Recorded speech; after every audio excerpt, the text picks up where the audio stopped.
Barangkali masih ada yang mau diperjelas ya. Boleh? Ada yang mau tanya? Silakan. Ya. Ya, oh itu ada mic-nya? Biar kedengaran. Iya. Supaya kenalan, nyun dulu namanya Bu. Ya. Assalamualaikum Ibu. Waalaikumsalam. Nama saya Eli. Ibu Eli. Eli, oh baik Ibu Eli. Bukan Eli Usman. Saya mau nanya Bu, kebetulan kalau misalnya nama masalah watak ya, mungkin saya nggak lazim.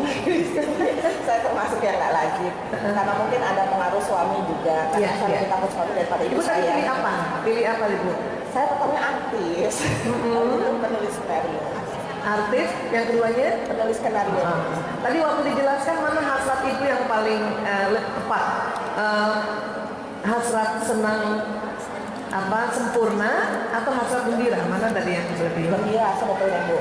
Gembira Sebetulnya. Ya. Suami yang rapi ya? Banget. Lihat kan mukanya.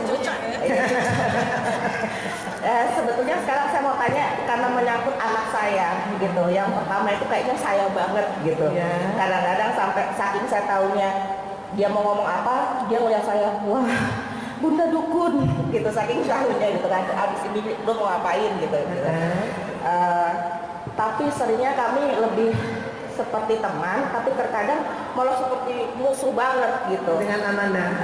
Yang pertama, jadi ada saat-saat dimana kita asik banget nih gitu, tapi pas saya tahu dia adalah sifat saya seperti mungkin ngambek gitu ya, aku nggak suka banget gitu kan.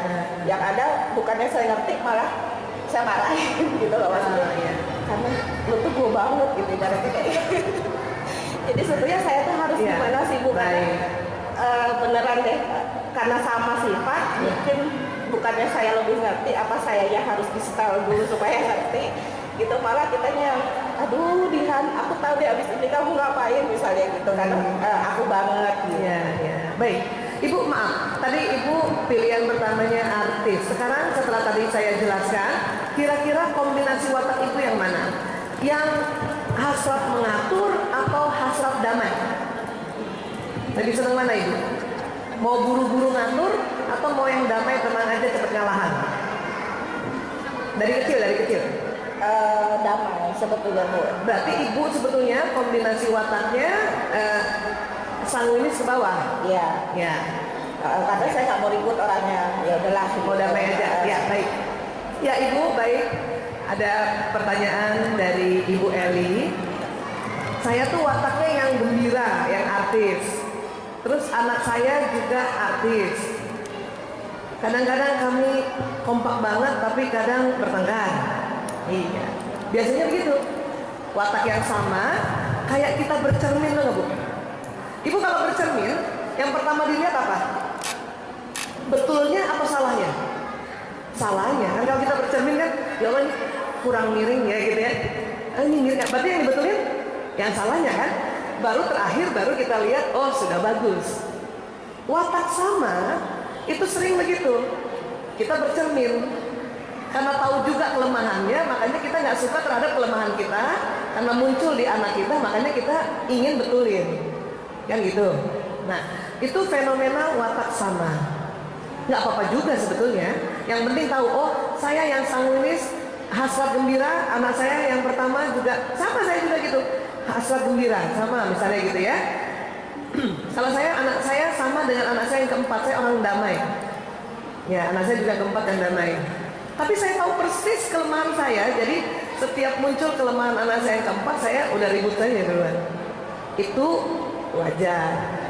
Nah, kalau ditanya, Bu Aisyah, saya kok rasanya empat-empatnya ada ya? Ada yang rasa gitu nggak Bu?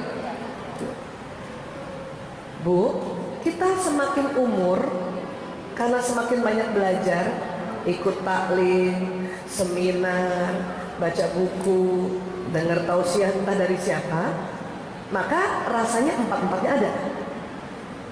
Itu betul. Yang saya mau cerita adalah bahwa dari 4 watak yang rasanya kita ada, 2 itu watak bawaan Bu. Punten, minta yang tadi warna-warni. Watak bawaan itu yang harus dikenal, karena dia ada di otak kuning. Itu ibu lahir, jangan lahir, masih dalam janin, itu sudah terbentuk watak itu. Tinggal waktu ditiupkan ruh, bulan keempat dia teraktivasi. Makanya orang yang sudah belajar watak kemudian dia hamil, masih di perut aja, ibunya udah tahu kira-kira watak anaknya nih. Ibu tahu nggak? Atau mau diulang hamilnya? Nambah dulu satu lagi ya, supaya bisa deteksi. Masih pada muda kok. Saya lihat umur-umur 25-an semuanya nih. Amin. 25 jalan 40. Ya. Nah, jadi memang kita harus belajar untuk ya watak yang dasar yang di kuning itu kenali. Kenapa? Karena Allah sudah simpan di dalam otak yang di sini kita, supaya warnanya nggak kuning sih Bu, ini cuma biar beda aja. Di situ watak kita, kekuatan dan kelemahan, udah ada programnya. Ditaruh di mana Bu Aisyah programnya? Itu loh, di sel otak tuh yang kayak yang di kotak biru itu. Ya, jadi kata para ahli di otak kita tuh ada 100 miliar sel otak, 100 miliar kayak gituan. Namanya sel neuron. Satu neuron itu kayak komputer tercanggih. Dia punya memori, punya program. Jadi di otak yang lobus parietalis ya, kita tunjuk ya. Yang di sini nih Bu, sudah ada sel otak seperti ini yang Allah kasih watak kita. Ada kekuatan, ada kelemahan. Cuma nggak tahu mana yang kelemahan di kiri atau di kanan. Para ahli belum sedetil itu. Tapi sudah ada di situ. Minta ayatnya Bang. Bahkan Allah sendiri dalam Quran, ya, sudah berfirman, ya. Jadi ini Al-Isra 84. Bismillahirrahmanirrahim. Katakanlah wahai Muhammad, setiap orang berbuat sesuai dengan pembawaannya masing-masing. Jadi memang watak itu Allah yang kasih memang. Ya. Dan kemudian maka Tuhanmu lebih mengetahui siapa yang lebih benar jalannya. Artinya Allah, karena Allah yang kasih watak itu, Allah tahu mana yang benar jalannya. Kita tidak boleh memblaming. Kalau gitu mendingan anak saya semuanya melankolis ya, karena melankolis yang asik. Gak boleh begitu, karena watak adalah pemberian kodrati, atau ini takdir qadar. Ya, dia karunia. Dan tidak boleh kita mencap orang yang tipe koleris atau tipe Umar bin Khattab, dia mau orangnya gitu, nggak boleh gitu. Karena memang Allah yang tahu, lebih mengetahui siapa yang lebih benar jalannya. Kadang-kadang kita suka kesel sama orang yang watak koleris kan? Kenapa? Karena ngatur dulu kan gitu. Sebetulnya begitu. Ya, kembali ke otak warna-warni. Karena dalam Islam mengajarkan bahwa perangai atau perilaku Rasulullah SAW ini adalah uswatun hasanah, kita harus mencontoh pada beliau.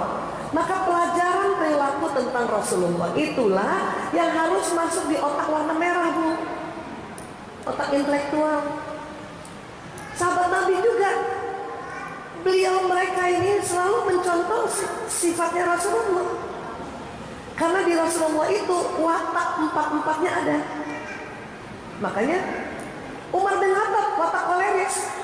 Beliau setiap hari dekatnya Nabi, perilaku Nabi dia masuk di otak yang merah. Tapi tetap watak dasarnya kelihatan Bu. Umar tetap Umar. Dia lihat Hajar Aswad dicium Rasulullah, dia ikut cium. Habis itu dimarahin tuh batu. Batu, ini gue cium lo karena Nabi cium lo ya. Watak dasarnya apa? Kan keras, tegas, ya. Dia suka menganggap ini ngapain batu dicium.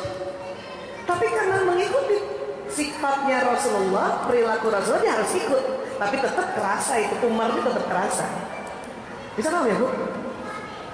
Abu Bakar tetap, ya, ikut juga sifatnya Rasulullah, perilakunya Rasulullah.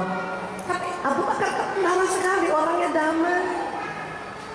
Makanya mendampingi Rasulullah kemana aja. Orang damai itu senang nemenin temennya Bu. Ya, bisa paham Bu maksud saya?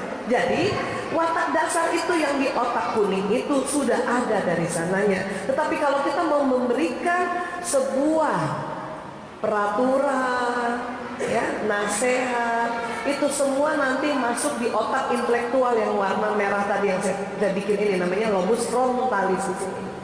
Dialah nanti yang membentuk. Inilah yang disebut membentuk karakter. Nah, itu. Kalau karakter dibentuk, watak dari sananya. Tetapi membentuk karakter harus tahu watak dasar. Supaya apa? Supaya nggak kecewa dan supaya tidak membandingkan. Ada anak yang diajarin rapi langsung rapi karena dia melankolis. Bahaya kalau kita nggak paham, kita membanding-bandingkan dengan anak yang sanguinis, anak yang watak artis. Tuh, lihat adik kamu tuh. Ih, sakit hati banget bu. Kita nggak boleh bandingkan anak. Anak yang sanguinis, anak yang artis sudah setengah mati emang bu belajar rapi. Cuma nggak bisa rapi seperti adiknya yang memang watak dasarnya melankolis. Kenapa kekuatannya berbeda Allah kasih? Anak yang ibu kalau disuruh rapi banget, waduh bahaya bu, nanti ibu nggak kreatif. Ya kan? Walaupun suami ibu pasti kebalikannya. Mana yang lebih rapi? Suami lebih rapi dari ibu? Banget. Yang pencet odol dari bawah suami? Iya. Ibu diajarin suami suruh pencet odol dari bawah? Iya. Pada suatu saat di tengah dimarahin? Iya. Tapi pelajaran itu masuk di otak yang warna merah ibu. Kalau yang aslinya memang yang kuning itu melankolis, itu nggak usah dimarahin, nggak usah bertanduk, emang senang dari bawah. Kadang odol sebelumnya di tengah, dia betulinnya juga. Orang melankolis kalau mau mandi ribet bu, kenapa? Dirapiin dulu semua. Tutup odol tuh dicari dulu semuanya. Tutup. Botol sabun kalau nggak adik kakak berdirinya, dibetulin dulu. Rambut tuh disiram-siram dulu. Udah rapi tuh kamar mandi, dia baru mandi. Buka dulu lagi sabunnya. Bisa gitu, bisa. Paham ya bu? Tipe Utsman bin Affan atau tipe melankolis itu paling susah kalau pindah kamar. Ya bu? Tipe penulis skenario. Pindah kamar, misalnya nginep di hotel, walaupun hotelnya bagus, susah tidur di awal-awal. Kenapa? Karena mikir. Bersih nggak ya? Ada yang pernah meninggal nggak ya di sini? Ya itu cuma dipikirin. Susah apa sih kok? Sementara pasangannya udah tidur aja. Ya? Mau kemana-mana di hotel tempat tidurnya dirapiin. Kata anaknya nggak usah bunda. Ada bellboynya, nggak enak dilihat. Ya, siapa yang mau lihat? Kadang bawa spray sendiri. Saking nggak percayanya spray hotel itu bersih apa enggak, bawa spray sendiri. Bagus nggak bawa sapu lidi sendiri. Bisa paham ya? Nah, sekarang Bu Aisyah, bagaimana sih cara saya menghadapi anak saya yang sama sifat? Ketawa aja Bu, senyum aja. Bilang, ya Allah, gue banget. Itu dulu. Supaya bisa menerima. Ya. Jadi kalau pas lihat kekuatannya, ya Allah, ini kekuatan aku, persis banget. Pas muncul kelemahannya, itu kelemahan aku. Aku bercermin. Ketawa dulu, supaya apa? Supaya ibu nggak bertanduk. Kalau ibu bertanduk, ibu marahin anak ibu, berarti ibu marahin ibu. Nah sekarang mari kita lihat bagaimana cara menghadapi sesuai watak. Kan itu yang ibu butuhkan ya? Iya. Sudah bisa deteksi nggak anaknya wataknya apa bu? Bu, kalau anaknya yang melankolis itu kayaknya cita-cita orang tua deh. Anaknya pilih yang melankolis. Atau guru-guru itu paling senang sama anak melankolis. Kenapa? Rapi, detil, rajin. Terus setiap nilai standarnya tinggi. Siapa yang ibu melankolis nih? Kasih ingat dulu waktu belajar sekolah, selalu mau matematikanya bagus kan? Standarnya tinggi kan ya ibu-ibu? Ibu matematika standar 10, dapat 8, anak melankolis nangis bu. Nangis karena standarnya terlalu turun, 8. Temennya yang pragmatis, yang damai, heran lihat anak melankolis dapat 8 nangis. Yang sanguinis apa lagi? Kamu kok 8 nangis? Aku 6 nggak apa-apa. Nah orang damai. Yang plekmatis sanguinis banget, gue 6 nggak apa-apa. 5,5 juga nggak apa-apa. Dia 8 nangis. Kan gitu. Karena orang melankolis standar tinggi. Cuman ada kelemahan anak melankolis apa? Karena banyak pertimbangan, itu tadi, lama mengambil keputusan. Beli mainan aja lama tuh anak melankolis. Minta ya Wak, ya Bapak. Bu, bagus ya Bu? Umi, bagus ya Umi? Udah bagus, udah ambil. Ya liatin lagi. Ibu-ibu yang tipe melankolis juga lama kalau belanja. Apalagi nyari baju. Selalu mau berkualitas. Nggak mau tuh kancingnya dedel-dedel ya Bu. Tapi ibu nyarinya di sel. Ya. Digeres sel lagi. Nah ibu cari kancing yang bagus digeres sel. Bisa 3 jam. Ya. Nah ini tadi. Sekarang Bu ya, belajar ya.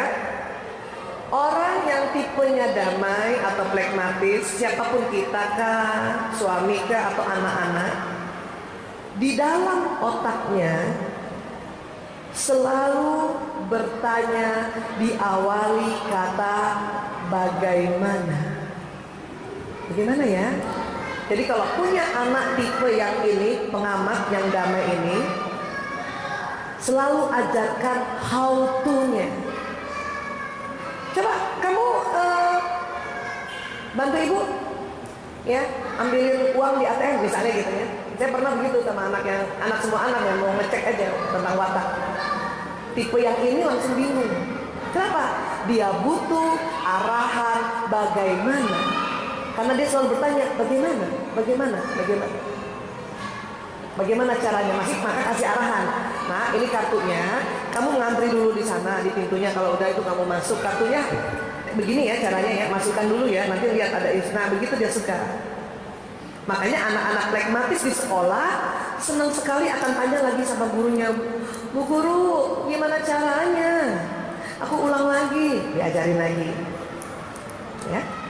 Itu tipe ini plekmatis.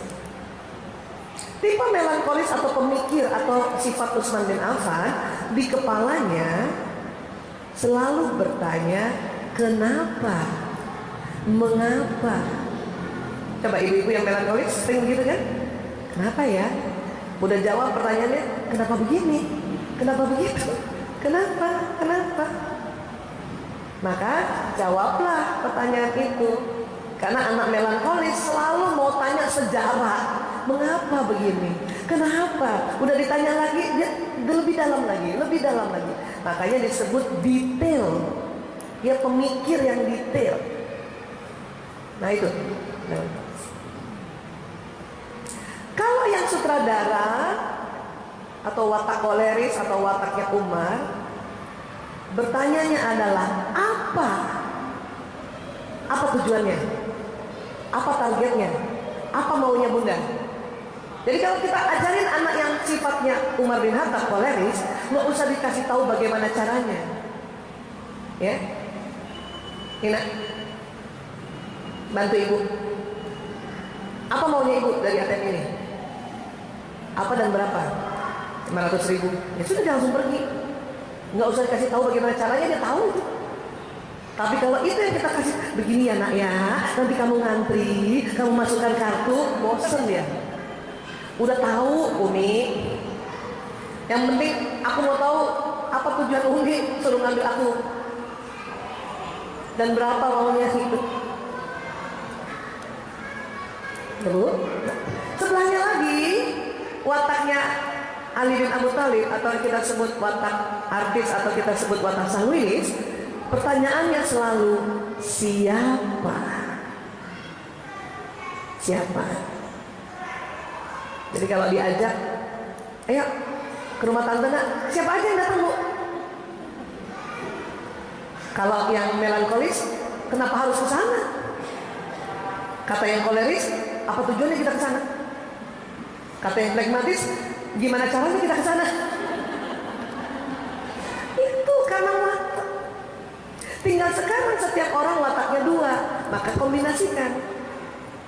Kalau kita punya anak yang atas bawah sanguinis dan phlegmatis, maka dia selalu siapa bagaimana, siapa bagaimana. Dapat anak yang perpaduan Umar sama Utsman, cakep Bu. Apa kenapa? Apa kenapa? Ini kalau bisa tahu dan belajar seperti itu, maka asik nanti. Asik. Asiknya apa? Asiknya adalah kita menjelaskan sesuai keinginannya.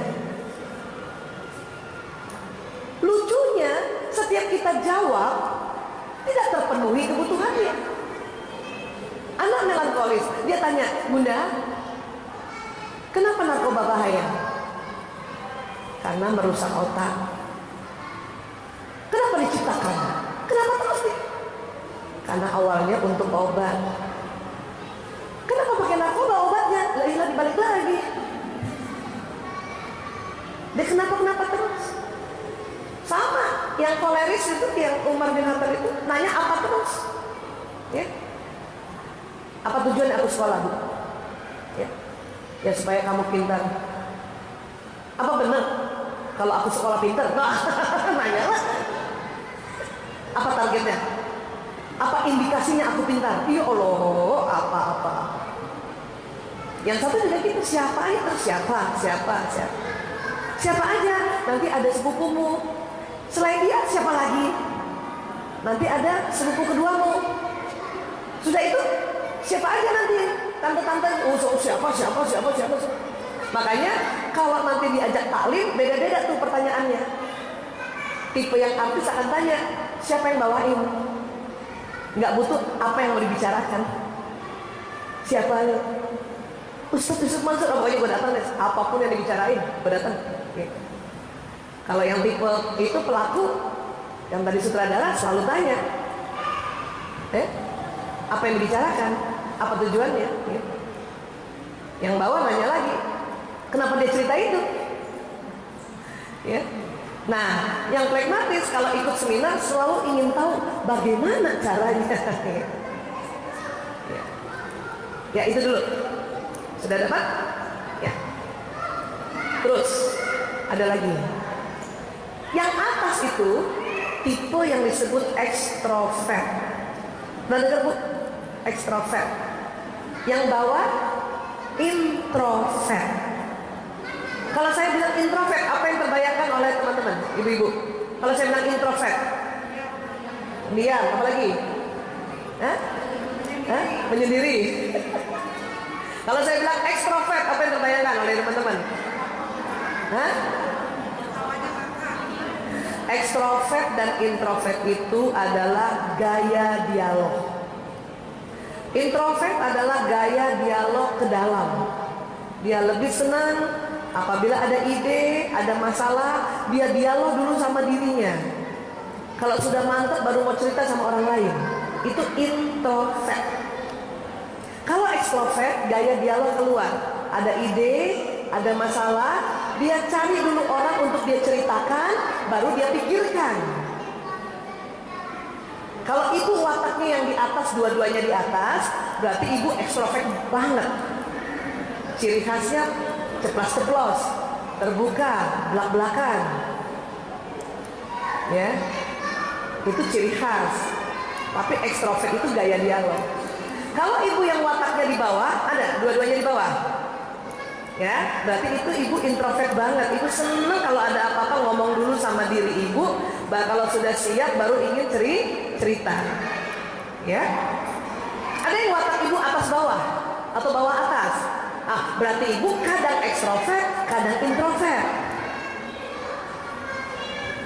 Bu Aisyah, apakah itu yang disebut mut-mutan? Iya, boleh. Kadang ada ide dia, aku nggak mau cerita main lain, aku mau cerita aja sama diri sendiri.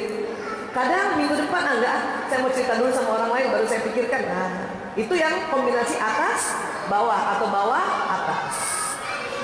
Ya. Terus sekarang harus paham bahwa watak ekstrovert yang di atas senang dipuji. Apa Bu? Senang dipuji. Kalau ibu punya anak yang wataknya di atas, berarti senang dipuji.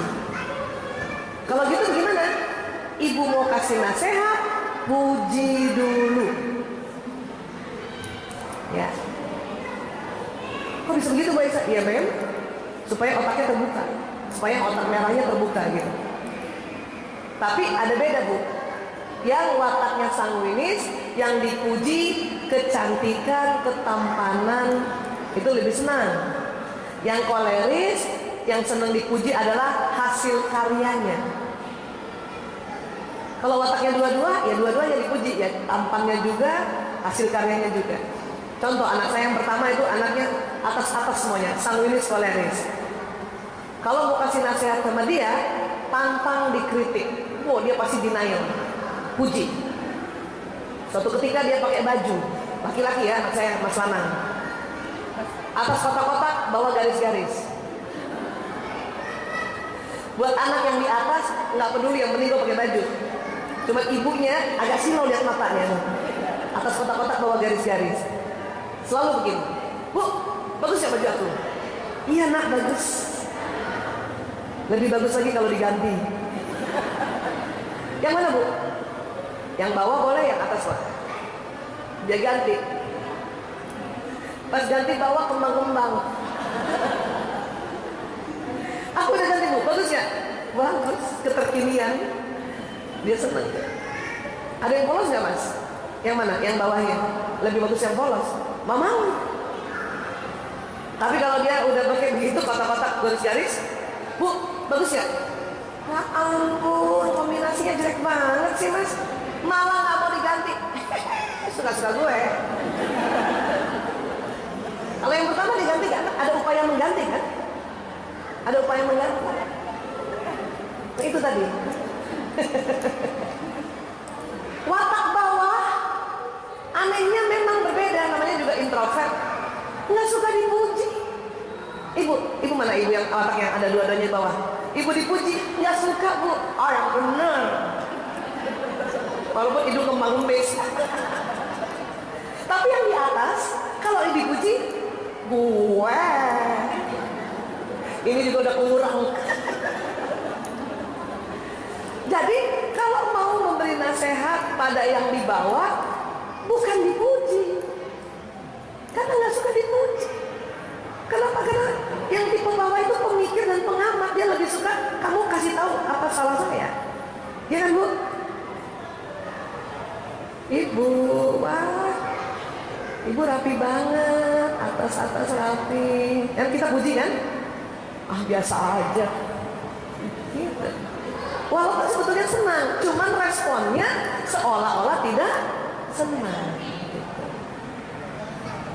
Tapi Bu, kalau nanti misalnya saya sama Ibu ya, Ibu siapa namanya Bu? Punten. Iya. Ibu Alia. Ah, kan Ibu Alia cantik nih. Kan biasanya yang bawah itu suka matching kan? Ya, atas matching gitu kan. Terus ini udah matching nih. Dalemannya hijau lah tuh. Ya kan? Karena ada motif itu ngasih hitam. Itu dia seneng banget Bu. Rapi banget ya, Ibu detail banget. Itu seneng itu. Walaupun itu bentuknya pujian, tapi karena pujiannya adalah tentang kerapihan, dia suka. Tapi Ibu cantik banget. Kayak Ida Royani waktu masih muda. Ah, masa mau Bu Aisyah? Nggak suka dipuji kecantikan.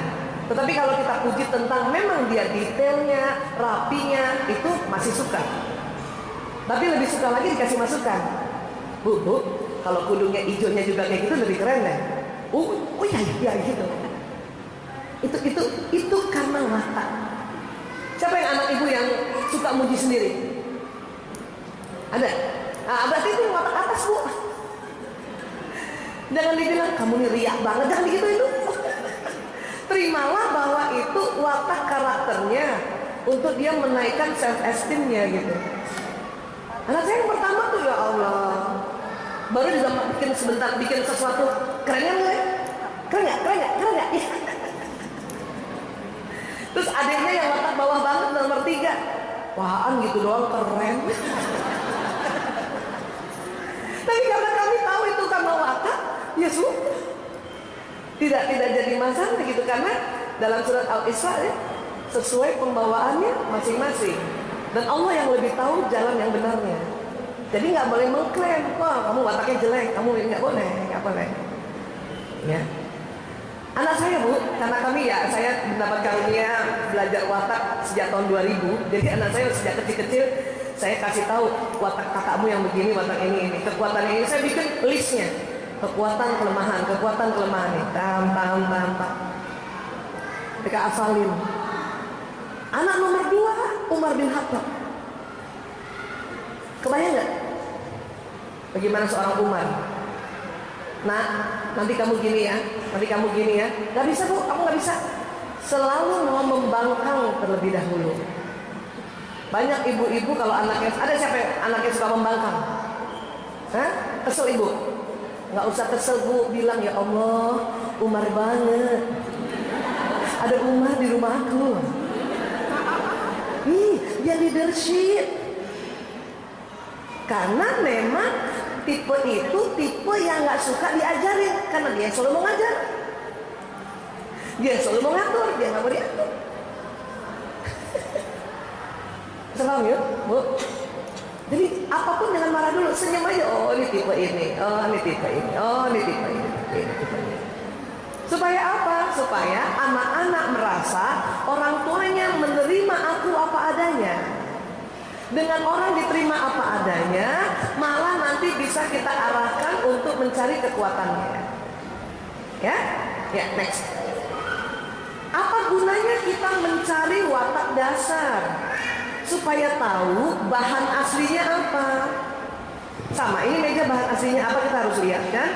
Apa sih? Oh, kayu. Kira-kira kalau plastik dibikin meja setinggi ini bisa nggak Bu plastik?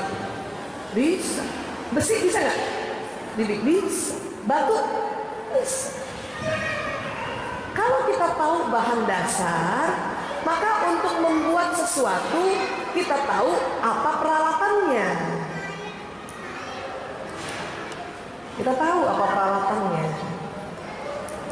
Kalau bahan dasarnya batu Bu, ibu mau bikin meja pakai peralatan untuk plastik, jadi meja? Jadi nggak? Jadi, tapi lama banget. Membentuk karakternya lama. Kebalikannya, bahannya plastik, pakai alatnya batu, bisa jadi meja? Bisa, tapi compang-camping ke meja. Jadi juga. Anak kita semua jadi orang, iya Bu. Ada yang gembira, ada yang kesel waktu ibu jadiin orang mereka. Kenapa? Nggak cocok peralatannya. Kenapa? Kita tidak tahu bahan dasarnya apa. Kalau enggak ibu marahin terus. Kira-kira kalau ibu mengajarkan kebersihan, anak watak mana yang ibu marahin terus? Anak watak mana yang ibu marahin terus? Kalau ibu mau ngajar kebersihan, yang mana? Yang artis, yang sanguinis. Apa nggak sedih dia? Padahal dia kekuatannya kreatif dan senang menghibur ibu. Karena dengan apa? Dia senang memuji ibu kan? Senang cerita lucu. Tapi kalau ibu marahin terus karena nggak bersih, karena nggak rapi, maka hilang semua kekuatannya nanti. Ya, hilang. Tidak ceria, itu bahaya. Silakannya narkoba masih banyak Bu. Anak yang tipe atas tadi tuh Bu, seneng banget kalau cerita, ibu harus ketawa. Bunda tadi lucu deh, kan gini, ibu ketawa aja dulu walaupun nggak lucu. Iya nah, ya Allah. Pas dia pergi, apa lucu? Karena anak seperti yang tipe atas, dia cerita, ibu nggak ketawa, ibu nggak antusias, dia akan cari orang di luar rumah untuk ketawain ceritanya. Yang bahaya pada waktu yang salah ketemu orang yang salah. Ditawarkan narkoba, waduh, auzubillah min dzalik. Anak yang bawah, watak bawah, anak serius. Kalau dia cerita, ibu mukanya harus serius. Jangan ketawa. Pas anaknya melankolis, flegmatis, ibunya yang atas, sanguinis koleris. Ya? Aduh, anak saya yang ketiga tipe bawah Bu. Dari kecil unik. Dia lagi gambar pakai krayon warna-warni. Nonton televisi warna-warni. Saya cerita sama dia, nak, zaman dulu TV nggak warna-warni, hitam putih. Apa dia bilang? Kalau gitu, zaman dulu krayon hitam putih. Hah? Saya nggak boleh ketawa. Hah? Padahal bukan begitu. Nanyanya lucu. Pengen ketawa tapi nggak boleh. Kalau kita ketawa, ibu kenapa ketawa? Aku kan tanya serius. Ya Allah.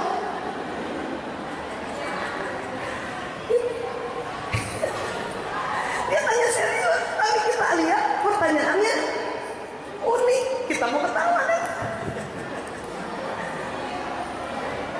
Peristiwa tsunami tahun 2006. Umur dia waktu itu 5 tahun.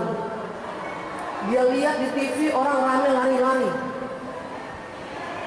Terus dia bilang sama saya, Bu, kalau nanti ada tsunami di Jakarta, ibu aja yang lari. Oh, kamu kenapa? Aku nggak usah deh. Aku udah pasrah aja ya. Tuh kan, ibu aja saya ceritain ketawa. Gimana saya itu? Tapi nggak boleh ketawa. Karena apa, kan dia anak damai, nggak mau capek, terlalu mikir. Ini dipikirin lagi di Aceh, dipikirinnya di Jakarta. Mana ada tsunami di Jakarta? Itu kayak gitu tuh, kita harus paham Bu. Kalau enggak nyakitin mereka.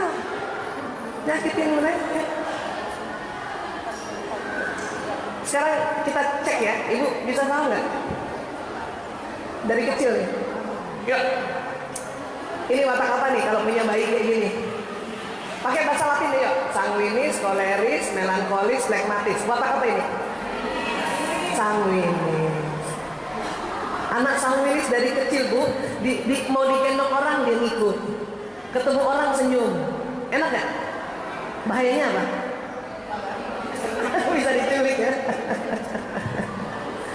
Siapa yang punya anak dari kecil begini? Ketawa aja lucu banget, ya Allah lucu. Pas udah gedean berantakan ibu sebel. Yang watak ini? Nah, watak kamu apa Bu? Hah? Iya, koleris. Lihat, matanya aja udah nyuruh. Matanya aja udah ngatur emaknya suruh bikin susu. Ini bayi dari kecil nih, bayi yang selalu mau ngatur. Ibunya pun diatur. Apalagi kalau ibunya flegmatis, udah. Yang bahaya, anaknya koleris, ibunya koleris. Sama-sama ngatur. Berantem gak tuh kira-kira? Berantem. Next. Ini apa wataknya? Iya, ini jago banget. Damai nih, anak damai Bu. Pampersnya udah penuh, gak nangis. Diem aja. Damai. Gak apa-apa deh basah. Makanya yang punya bayi waktu kecil, ya Allah, anakku sampai umur 6 bulan gak nyusahin. Dia pup aja gak rewel. Ah, berarti yang tipe ini, tipe flegmatis. Ayo yang ini. Nah ini. Iya. Matanya aja mikir. Ini nih yang dikit-dikit kencing basah sekali aja tuh pampers udah nyerap aja nangis ya. Nggak nyaman. Selalu mau rapi, selalu mau rapi, bersih. Baju juga dia yang milih. Ya Bu, ada yang punya anak kayak gitu? Enak rapi. Cuman ngambekan. Iya, ngambek kenapa? Karena dia selalu mau rapi, sementara kita di sekelilingnya nggak rapi. Dia selalu mau teratur, sementara kita sekelilingnya nggak teratur.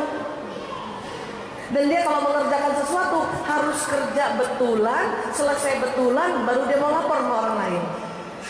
Makanya tipe anak yang begini waktu kecil misalnya disuruh ngafalin Quran, katakanlah Al-Fatihah 7 ayat, dia baru hafal 4 ayat, nggak mau maju. Kenapa? Belum sempurna dia menghafalkan. Tapi yang watak sanguinis, 3 ayat aja. Kenapa Bu? 3 dulu, maju dia. Nyicil. Tapi watak melankolis gak mau. kalau nggak sempurna. Latihan drum aja anak saya yang ketiga, karena dia melankolis, lagi latihan, saya lihat di studio berhenti langsung, berhenti. Tapi kalau dia sudah sempurna mainnya, dia baru mau tampilkan. Ya, makanya tipe-tipe watak yang di atas sanguinis koleris karena dia spontan, ya, kemudian dia tidak terplanning. Kalau yang di bawah sangat terplanning, nggak mau kalau planningnya meleset, ya Bu. Iya. Tadi semuanya di sini yang gelisah tuh pasti sudah melankolis sudah. Ini buat sebelum datang ini membantu. Karena terplanning. Yang flegmatis sanguinis santai-santai aja nggak apa-apa lah. Itu karena watak. Walaupun kita juga gelisah di tempat, di mobil apa segala macam, tapi ya doa aja kan gitu. Ya, itu tuh watak. Ya, baik sekarang. Sekarang udah gedean dikit, bisa nggak Ibu deteksi? Ini wataknya apa? Wataknya apa, Bu? Pakai bahasa yang Latin coba. Wataknya apa? Hah? Ayo. Hah? Na na na na na na na na. Lagunya gitu kan? Na na na na na na na na na. Melankolis. Melankolis sama sanguinis nggak lazim, Bu. Melankolis sanguinis nggak lazim. Dia rapi nggak? Rapi. Cewawaan nggak? Enggak. Rapi, tenang. Tadi ada Ibu bilang kombinasinya pragmatis, betul. Dia melankolis pragmatis. Ya, dia rapi dan damai, dia sempurna dan damai. Makanya lagu-lagunya juga lebih banyak melo. Ya. Ngikutin nggak Bu lagu-lagu Aswan? Kalau ini deh, barangkali kita seumuran. Nah, siapa yang ngikutin lagu ini? Berarti kita seumuran. Mas Krisya almarhum, apa tipenya? Ya, yang lebih dominan apa? Pragmatis kombinasinya, lebih dominannya apa nih? Sama kayak Afgan. Iya, Mas Krisya kalau tampil rapi, selalu pakai jas, pakai bass cup. Dan nyanyi cuma satu tempat. Merpati putih kan gitu ya. Lagunya kan melo. Lagu gembira aja nyanyinya satu tempat. Hura-hura. Orang melo.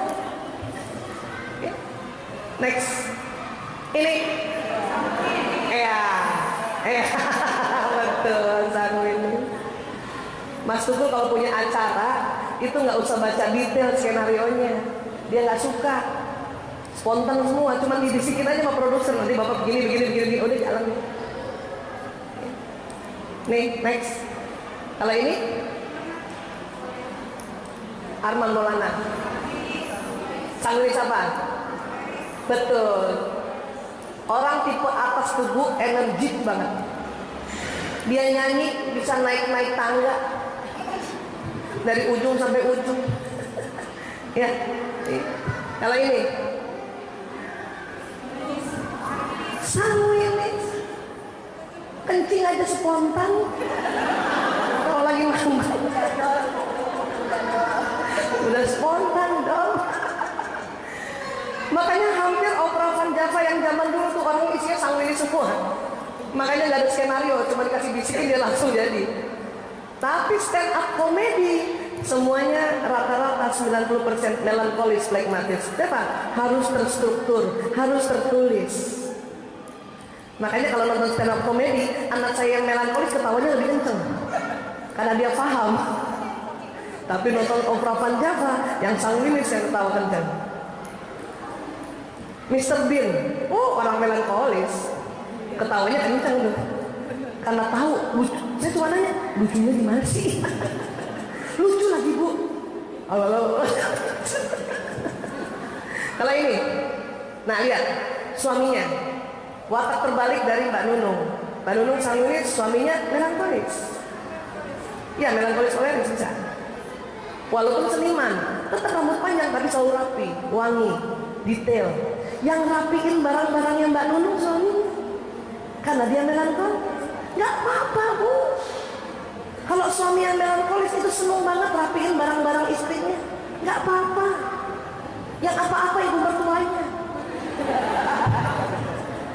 Ibu mertua laki-laki yang melankolis suka kesel sama istrinya, kenapa? Yang rapiin suamimu.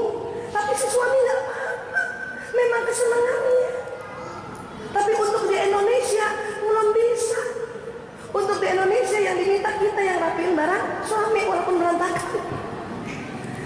Saya punya temen, istrinya sanguinis banget, suaminya melankolis. Kalau suami istrinya pergi ke luar negeri, suaminya yang rapiin koper. Suatu ketika istrinya pergi ke Amerika sendiri. Telepon dari Amerika ke suaminya di Indonesia. Pak, berat tahu di mana? Berat.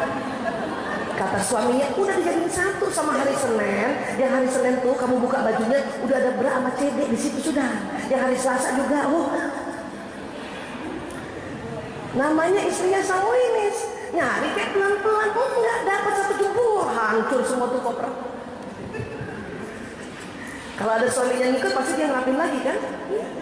Tapi kalau dia nggak ikut suaminya, tutup aja kopernya, susah. Kunci beres. Tapi yang sering apa-apa kalau yang laki-laki melankolis adalah ibunya atau kakaknya. Karena menganggap kenapa ini suami kamu inget-inget dia suruh yang rapiin, yang suruh bersihin rumah. Sebetulnya nggak apa-apa, Bu. Ibu siap? Siapa yang anak laki-lakinya melankolis? Coba siap-siap mantu ibu sanguinisnya. Next. Kalau ini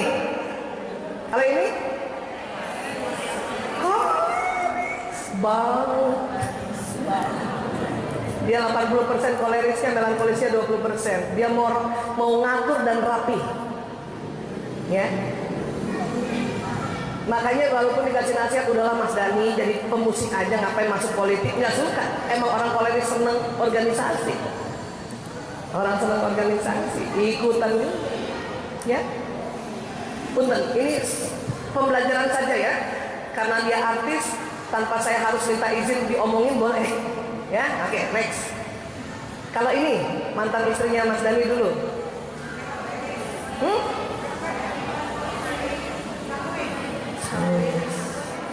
Sanguinis, tapi ada kolerisnya. Dia tertarik sama Mas Dani tertarik karena Mas Dani ada melankolisnya, tertarik terhadap silangannya. Bisa paham, Bu? Tapi ada sifat yang dua-duanya sama-sama dikoleris.